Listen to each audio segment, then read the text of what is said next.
Bom dia, pessoal. Hoje nós vamos dar continuidade ao estudo das funções inorgânicas. Vamos ver um pouco sobre a teoria de Arrhenius e estudar os ácidos de Arrhenius. Então, Arrhenius foi um físico, químico e matemático sueco que nasceu em 1859.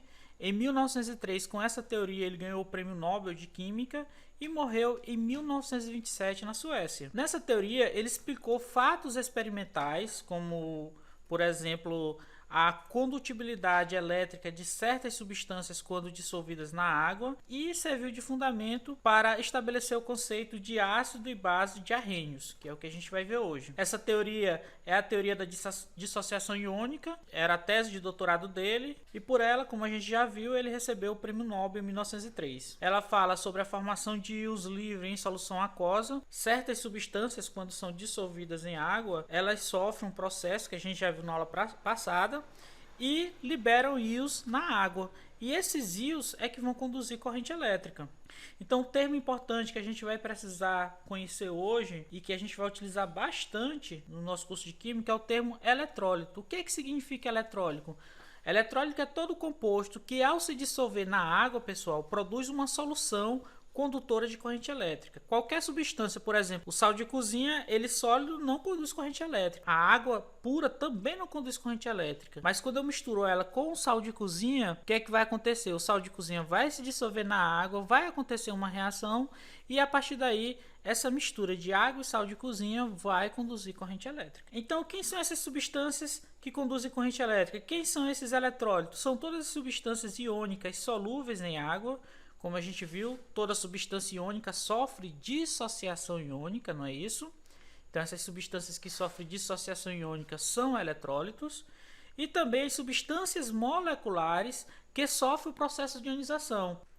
Então, os ácidos de Arrhenius. Quando eu falar ácido de Arrhênio, pessoal, lembre-se sempre em água, tá bom? Em água. Então, o que são esses ácidos? São todas as substâncias que em solução aquosa, olha aqui, sofrem o processo de ionização, por isso que eu expliquei na aula passada e pedi que vocês prestassem atenção nesse conceito e na reação, e fornece como único cátion o hidroxônio, H3 ou mais, ou simplesmente H+. Então, ácidos, substâncias que em água sofrem ionização e liberam H3 ou mais, tá bom? Como único cátion. Aqui a gente tem a representação, todas as substâncias que começarem com o hidrogênio, pessoal, já suspeite, possivelmente vai ser um ácido. Então a representação dos ácidos é H e esse A que é um ânion qualquer, viu?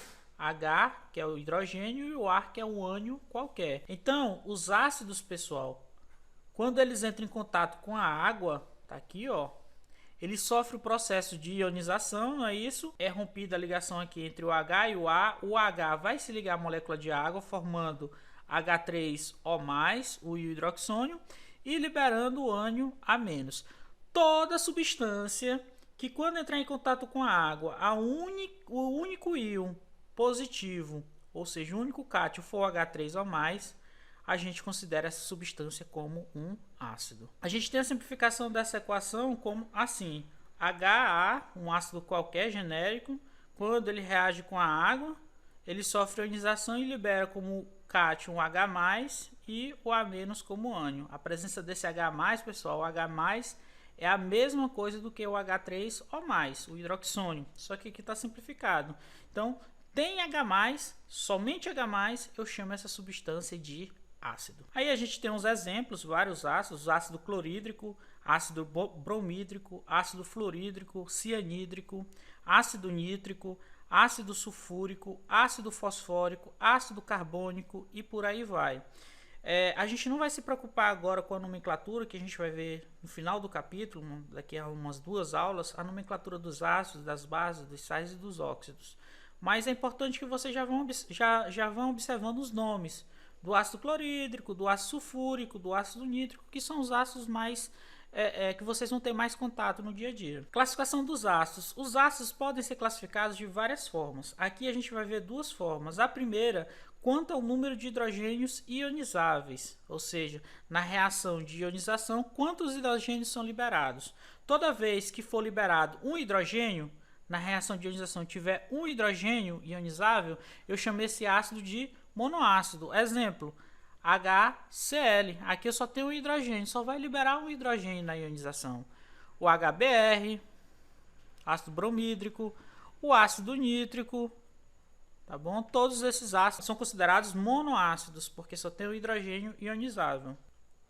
Diácidos são os ácidos que têm dois hidrogênios ionizáveis. Por exemplo, o H2SO4, o ácido sulfúrico, e o H2CO3, o ácido carbônico. Se vocês observarem aqui, a gente tem dois hidrogênios, aqui a gente tem dois hidrogênios. Então, eles são considerados diácidos. Os triácidos, pessoal, têm 3 hidrogênios ionizáveis.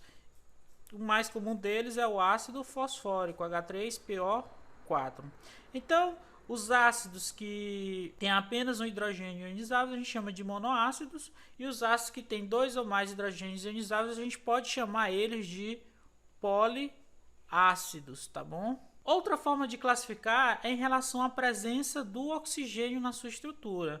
A gente tem os hidrácidos, que não tem oxigênio na sua estrutura, o exemplo, o ácido cianídrico, o ácido iodídrico, o ácido clorídrico, todos eles não têm o oxigênio na sua estrutura. E temos os oxiácidos, são os ácidos que têm o oxigênio. Por exemplo, o ácido sulfúrico, H2SO4, o ácido perclórico, HCl4, o ácido nítrico, HNO3, entre outros. O importante, pessoal, dessa classificação quanto à presença ou não de oxigênio é em relação à nomenclatura, que a gente vai ver no final do capítulo. Então, os hidrácidos, eles têm uma nomenclatura e os oxiácidos, eles têm outra nomenclatura. Então, é importante a gente saber reconhecer o que é um hidrácido e o que é um oxiácido, tá bom? Agora a gente vai ver um pouco sobre a força de um ácido. Primeiro, para entender um pouco sobre esse termo força, a gente vai comparar dois ácidos. O primeiro deles é o ácido clorídrico, presente aí no ácido muriático. O ácido muriático é uma versão comercial, não tão pura, de ácido clorídrico. E temos o ácido acético, presente no vinagre. O vinagre é uma solução a 4% de ácido acético, mais ou menos. Então vamos comparar. Quanto ao uso, o ácido muriático, pessoal, ele é utilizado para fazer limpeza de piso, de azulejo, enquanto que o ácido acético ele é utilizado como alimento, é utilizado para limpar frutas e verduras, é utilizado para desinfeccionar ferimentos. Em contato com os olhos, nariz e pele, o ácido muriático, o ácido clorídrico, é muito irritante. Você não consegue, ele irrita a mucosa dos olhos, da boca, do nariz, tá bom? Ele pode até causar problema de saúde. Enquanto que o ácido acético também é irritante, mas não é tanto quanto o ácido muriático. A condução de corrente elétrica, se a gente colocar a mesma quantidade de ácido acético e de ácido clorídrico nesse recipiente aqui com água, a gente vai perceber a solução com ácido clorídrico, essa lâmpada aqui vai ficar bem mais clara, bem mais forte, tá bom? Enquanto que com ácido acético, a mesma quantidade do ácido clorídrico, quando eu coloco aqui de ácido acético, a lâmpada vai ligar mais fraquinha. E isso, pessoal, é devido à quantidade de íons que essas substâncias produzem quando entram em contato com a água. O ácido clorídrico vai liberar mais íons na água e o ácido acético vai liberar menos. Se tem mais íon, vai conduzir corrente elétrica, vai conduzir mais corrente elétrica. Então a gente vai ter uma força maior, tá bom? Isso é que eu quero que vocês entendam. Então, a partir dessa comparação, a gente tem o conceito de grau de ionização. O grau de ionização é a relação entre a quantidade de íons que se formam e a quantidade de moléculas de ácidos que foram dissolvidas na água. Então, a gente pode representar o grau de ionização dessa forma aqui. Alfa é igual à quantidade de íons que eu tenho sobre a quantidade de moléculas. Então, a quantidade de íons que foram formados na ionização e a quantidade de moléculas do ácido que eu adicionei na minha solução. Esse valor aqui vai dar um valor entre 0 e 1. Então, para eu ter em porcentagem, basta eu multiplicar por 100. Aí eu vou ter o grau de ionização em porcentagem. Nem toda molécula de ácido, pessoal, como a gente já viu, dissolvida na água, se ioniza. Ou seja, eu posso adicionar ácido clorídrico na água, mas não é garantido que 100% das moléculas de ácido clorídrico vão se quebrar, vão se ionizar. Isso é característico de cada ácido. Cada ácido ele vai ter um grau de ionização. Ou seja, cada ácido, quando entra em contato com a água, uma parte desse ácido vai ser rompido em íons e outra parte vai apenas dissolver, vai permanecer na forma molecular. Exemplo aqui, a gente tem o ácido iodídrico. Quando ele entra em contato com a água, tá aqui a água, vai formar o hidroxônio, não é isso? O aquoso, que representa os ácidos, mais o íon iodeto, tá bom? No estado aquoso. Se eu tiver 100 moléculas de ácido iodídrico dissolvidos na água e dessas 100 moléculas, apenas 70 delas se ionizam. 70 molequinhas se ionizam. Então eu vou poder calcular o grau de ionização da seguinte forma. O grau de ionização vai ser igual à quantidade de moléculas que se ionizaram, 70, dividido pela quantidade de moléculas de ácido que foi colocada, que se dissolveram. Eu vou colocar aqui 100. Então, quando eu fizer essa divisão, vai dar 0,7. Ou multiplicando por 100, vai ficar 70%. Esse é o grau de ionização. E a partir desse cálculo, eu posso dizer se um ácido é forte, fraco ou moderado. Os ácidos são considerados fortes, pessoal, quando eles têm um alfa superior a 50%.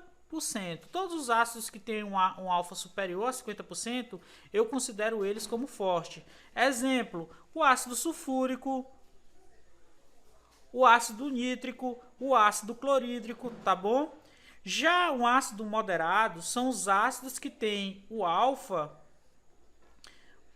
maior do que 5% e menor que 50%. O ácido fosfórico, o ácido oxálico, o ácido sulfônico e o ácido fluorídrico. Já os ácidos fracos são os ácidos que têm um alfa menor do que 5%. Então, quem são eles? O ácido carbônico, o ácido cianídrico, o ácido acético, o ácido bórico, é o ácido lá que o pessoal utiliza para fazer a slime. É importante, pessoal, que vocês não confundam a força de um ácido com a toxicidade, tá bom? Por exemplo, o ácido cianídrico é um ácido considerado fraco, não é isso? O HCN é um ácido fraco, tem um alfa menor do que 5%, mas ele é um ácido altamente tóxico. Ele está presente, por exemplo, nas folhas e nas raízes da mandioca, tá bom? E se você consumir a mandioca ou as folhas sem tratamento, você pode se contaminar, você pode morrer. Existem vários casos aí na mídia de pessoas que comeram mandioca pensando que era macaxeira e morreram intoxicadas. Esse ácido também foi utilizado no período da Segunda Guerra Mundial nas câmaras de concentração, durante o Holocausto e até pouco tempo em alguns estados dos Estados Unidos que tem pena de morte, ele era utilizado nas execuções. Alguns ácidos importantes. O primeiro deles é o ácido sulfúrico, H2SO4. O ácido sulfúrico, pessoal, está aqui a imagem com alguns frascos. O ácido sulfúrico é um líquido transparente, não volátil, ou seja, ele é estável, ele não produz vapores e viscoso. Ele tem um aspecto de óleo. É uma das substâncias mais empregadas na indústria química. Depois da água, ele é a principal substância empregada nas indústrias e é indicador de desenvolvimento econômico de um país. Quanto mais ácido sulfúrico um país produz e consome, mais desenvolvido ele tende a ser. É utilizado na produção do ácido fosfórico. Esse ácido fosfórico é muito utilizado também, pessoal, na produção de fertilizantes e detergentes. É utilizado na indústria petrolífera, Por isso, pessoal, que quando esse ácido é muito produzido, ó, as três indústrias de ponta, a indústria química, a indústria farmacêutica e a indústria petroquímica, utiliza muito esse ácido. Então, países que utilizam muito o ácido sulfúrico, eles tendem a ter essas indústrias desenvolvidas e tendem a ser países ricos. É utilizado para se obter o sulfato de alumínio, que é muito utilizado na produção do papel e também nas estações de tratamento de água, e está presente na bateria de automóveis. Aquela solução de bateria, pessoal, nada mais é do que uma solução de ácido sulfúrico. Então, muito cuidado quando for não tentar abrir uma bateria daquela que é lacrada e não jogar uma bateria utilizada dessa no meio ambiente. Essas baterias têm que ser devolvidas para o fabricante. Ele é muito desidratante e provoca queimaduras na pele. O ácido nítrico, HNO3, tá aqui alguns frascos. Esse ácido é muito utilizado na fabricação de fertilizantes, de corantes, de tintas, de plásticos, de explosivos, o TNT, por exemplo. É um líquido transparente, pessoal, volátil, então a gente tem que utilizar proteção nos olhos e no nariz e, se possível, utilizar um equipamento especial que a gente chama de capela. É um ambiente controlado, com exaustor, luminosidade, e é um gás altamente tóxico e oxidante. O ácido clorídrico, que é um dos ácidos mais comuns que a gente conhece, que a gente vê no dia a dia, é um líquido corrosivo e muito volátil, ou seja, ele produz vapores facilmente. Se você abrir um frasco de ácido clorídrico, rapidamente você começa a sentir a irritação nos seus olhos e no seu nariz, porque eles são muito voláteis. É conhecido comercialmente como ácido muriático. Você encontra em lojas de materiais de construção para limpeza de piso e está presente no estômago, no nosso suco gástrico. É tão tal que quando a gente por algum motivo vomita, aquele cheiro azedo é de ácido clorídrico, tá bom? Então, pessoal, nossa aula de hoje fica por aqui. Façam as atividades e qualquer dúvida é só entrar em contato.